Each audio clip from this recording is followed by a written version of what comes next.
Assalamualaikum warahmatullahi wabarakatuh. Welcome back to my YouTube channel.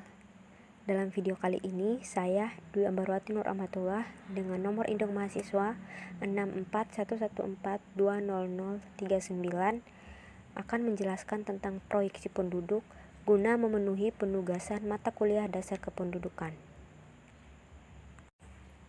Baik, langsung saja.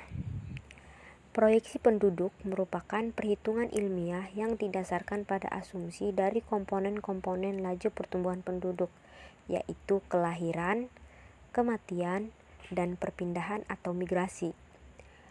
Ketiga komponen tersebut akan menentukan jumlah dan struktur umur penduduk di masa depan. Ada beberapa komponen proyeksi penduduk guna menjadi acuan dalam perencanaan pembangunan, diantaranya yaitu yang pertama, jumlah penduduk. Yang kedua, infant mortality rate atau IMR. Yang ketiga, total fertility rate atau TFR. Age specific fertility rate atau ASFR. Yang ketiga, migrasi dan ASMR atau age specific migration rate, yang merupakan perhitungan angka migrasi menurut kelompok umur. Kemudian, ada pula data yang dibutuhkan untuk menunjang komponen tersebut adalah angka fertilitas atau kelahiran, angka mortalitas atau kematian, dan angka perpindahan atau migrasi.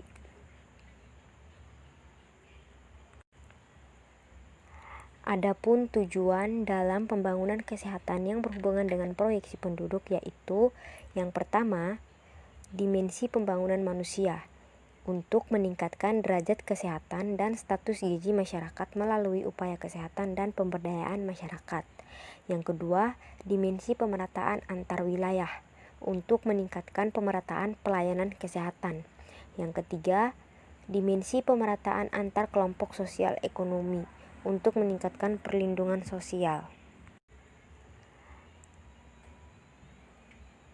Ada beberapa faktor yang mempengaruhi proyeksi penduduk, diantaranya yaitu perkawinan, pendidikan, ketenagakerjaan, dan penggunaan alat kontrasepsi atau CPR.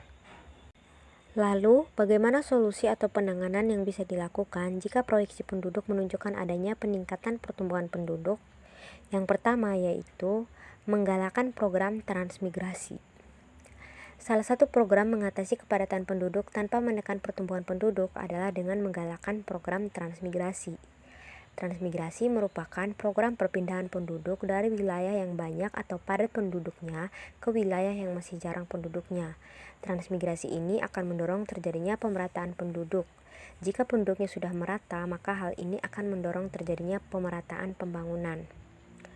Yang kedua, pemerataan lapangan kerja. Yang ketiga, menekan pertumbuhan penduduk dengan program keluarga berencana. Salah satu cara yang cukup efektif sebagai solusi untuk mengatasi kepadatan penduduk adalah dengan mencanangkan program keluarga berencana atau KB. KB merupakan program pemerintah bagi rakyat Indonesia untuk membatasi jumlah anak, di mana dalam satu keluarga cukup memiliki 2 anak saja. Cara-cara yang dilakukan dalam program ini diantaranya yaitu mengonsumsi obat tertentu, pemakaian alat kontrasepsi, suntik atau jarum, dan lain sebagainya.